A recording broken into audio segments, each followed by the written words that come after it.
it's awesome because those challenges can be really quite readily resolved, right? So what that means is in the Six Figure Biz Academy, you have the support you need to actually implement. And, if you have tech questions, we've got our awesome resource, Rita, who, she's never been stumped yet. So I love that.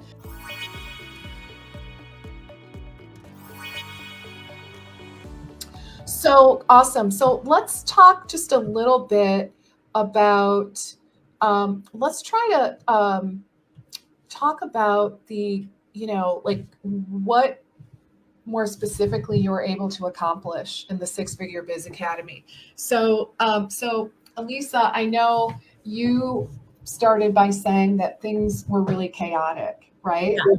And they're still super busy and I'm still fine tuning, but they were so much more chaotic before. Now I have dedicated times. I am working on figuring out, I know how I spend my time, where I spend my time, where before I really didn't know how I knew I was busy all day, but I didn't really know how I was spending my time. So I would say that. How did you do that? Like, what was it that helped you to nail that? Do you remember? Just the organization. I took the time, like being in the course forced me to take the time to map out my whole business, all the things that I do, how much time I'm spending where, and kind of put times to it to dedicate the time each week to different elements of the business. But I would say outside of that, in addition to that, I gained the confidence to ask for what I'm worth.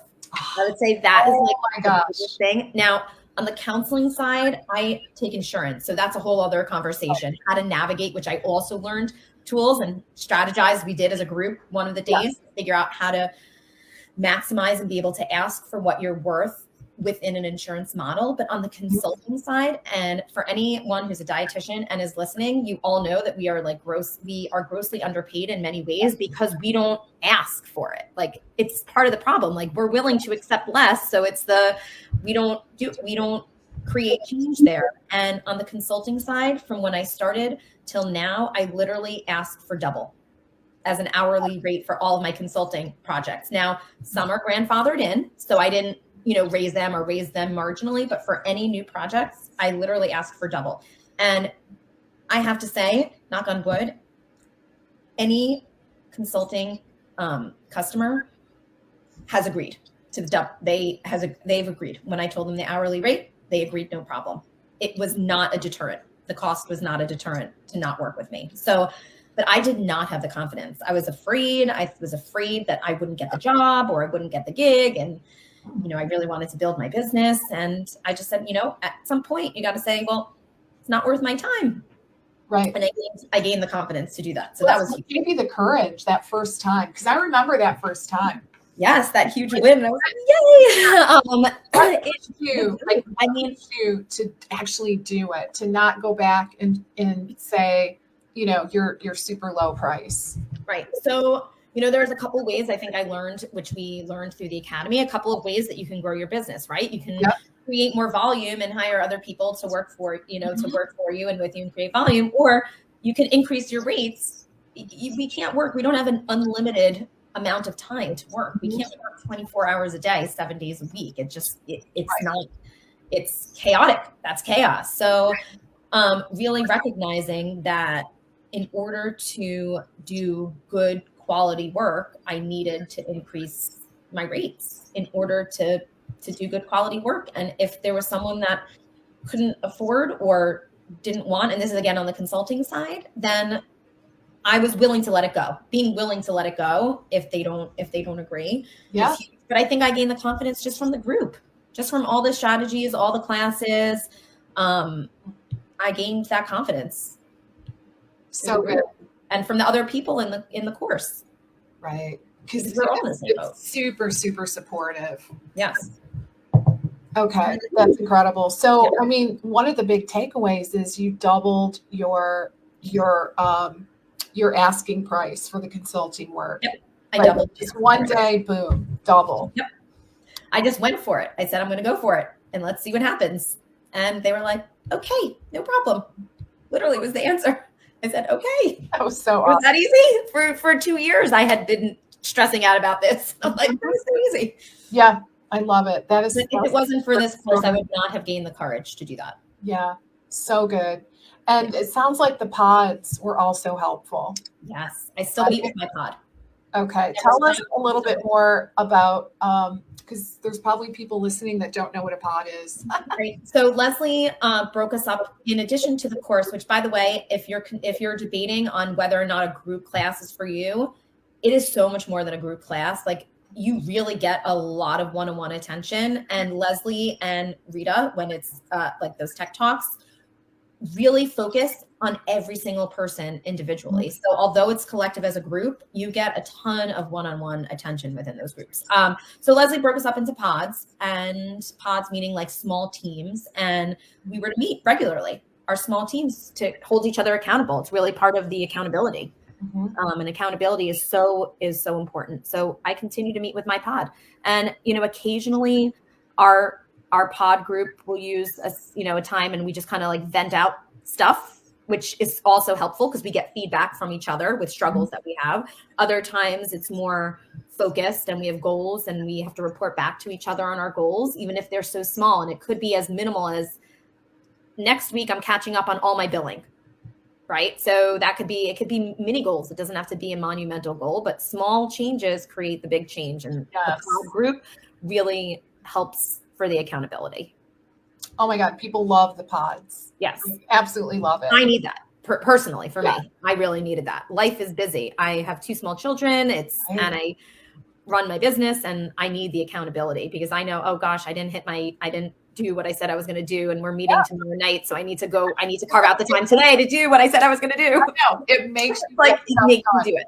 Yes. So the thing, I want to go to Tanika next, but I do want to just kind of pick your brain on one thing, because I remember, Elisa, talking on the phone with you before you signed up for the academy. I remember really clearly that your concern was, will I get enough personalized support? Do you remember that conversation? Yeah. And you absolutely do. I was concerned because I felt like I needed a lot of help. Yeah. I really felt like I needed a lot of help. Like I completely get it.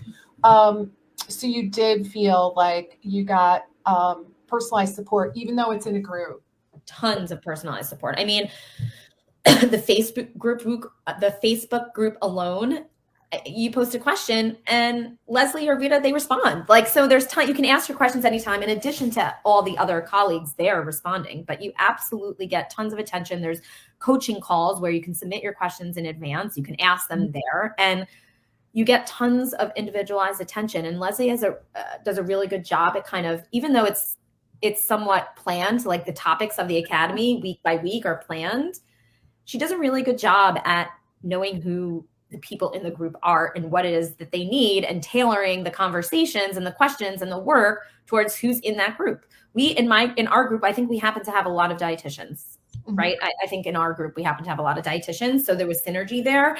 But if it was other health practitioners, maybe the conversations would be structured different.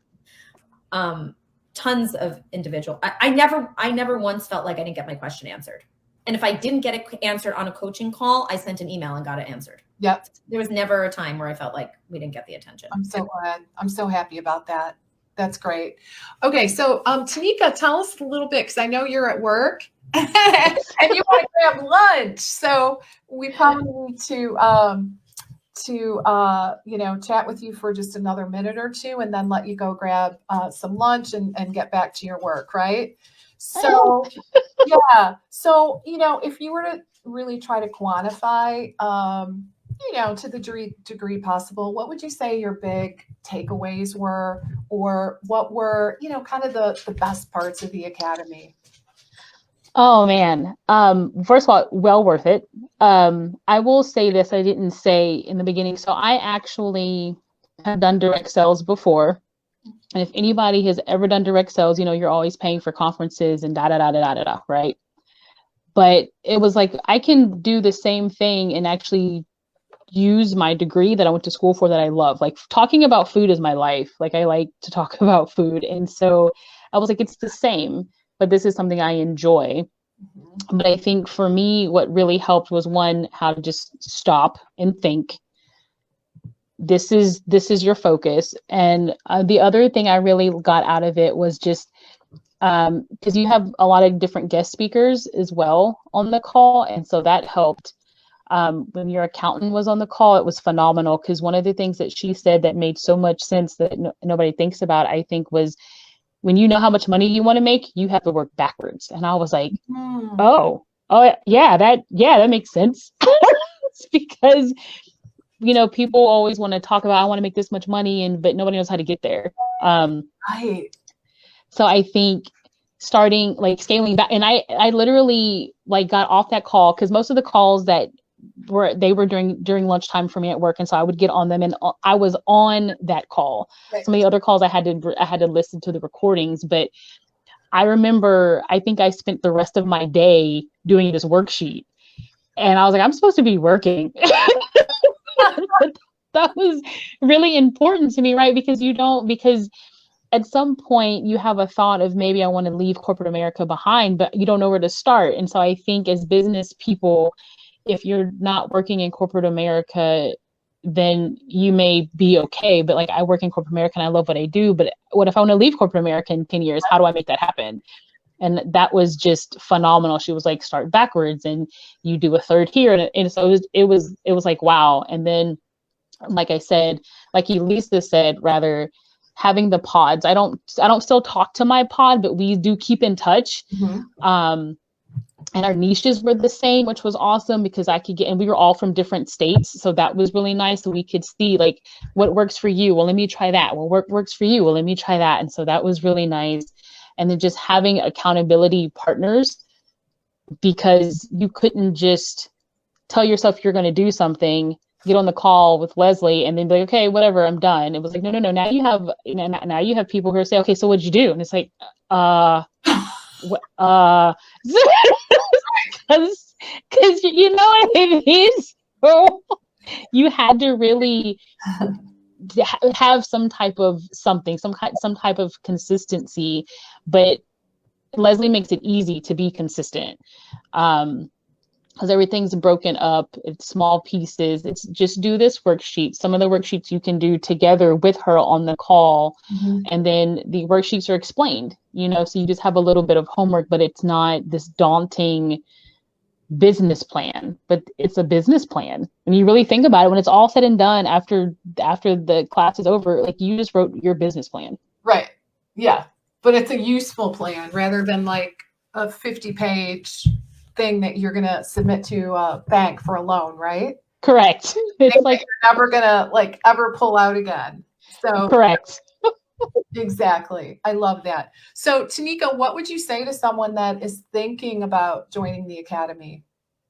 You should do it, and you should invest in you, because you are worth it. I love that. Awesome. Thank you.